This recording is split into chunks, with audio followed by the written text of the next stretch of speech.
sebenarnya menentukan seseorang ketika memberi persembahan di gereja? Apakah isi dompet atau justru isi hatinya? Pertanyaan sederhana inilah yang menjadi dasar pembahasan dalam buku Isi Hati versus Isi Dompet karya Haryono Saputro. Buku ini tidak sekadar membahas tentang uang persembahan, tetapi mengajak pembaca memahami hubungan antara iman, karakter, kondisi ekonomi, dan tata kelola gereja. Di bagian awal, pembaca diajak merenungkan berbagai pertanyaan mendasar tentang makna memberi. Penulis menyoroti bagaimana persembahan terkadang dipahami hanya sebagai kewajiban, bahkan tidak jarang dikaitkan dengan ukuran iman seseorang. Padahal, menurut buku ini, memberi seharusnya lahir dari hati yang tulus, bukan karena tekanan, rasa bersalah, ataupun tuntutan lingkungan. Selanjutnya, penulis membahas hubungan antara iman dan kondisi ekonomi. Tidak semua jemaat memiliki kemampuan finansial yang sama. Karena itu, gereja perlu memahami bahwa keterbatasan ekonomi bukanlah tanda lemahnya iman. Begitu pula besarnya persembahan tidak selalu mencerminkan kedewasaan rohani seseorang. Salah satu pembahasan yang paling menarik adalah tentang dua tipe jemaat. Ada jemaat yang memiliki hati yang rela memberi meskipun kemampuan ekonominya terbatas.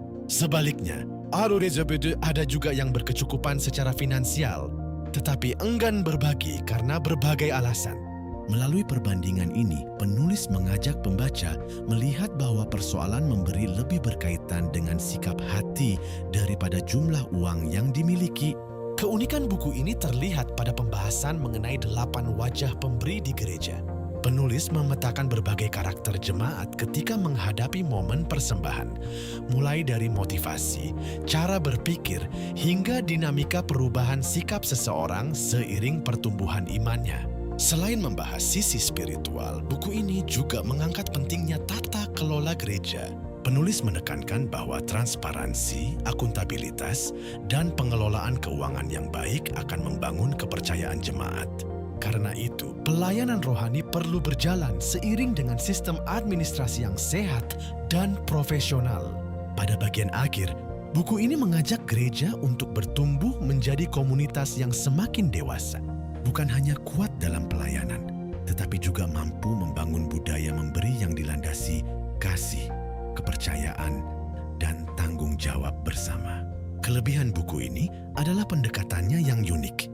Penulis memadukan perspektif teologi, psikologi, kepemimpinan, dan manajemen organisasi sehingga pembahasannya terasa relevan dengan kondisi gereja masa kini.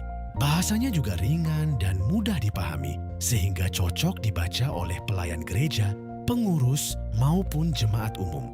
Namun, karena lebih menekankan refleksi dan praktik, buku ini tidak membahas kajian teologi secara mendalam. Secara keseluruhan, isi hati versus isi dompet mengingatkan bahwa memberi bukan sekadar persoalan isi dompet, melainkan cerminan isi hati.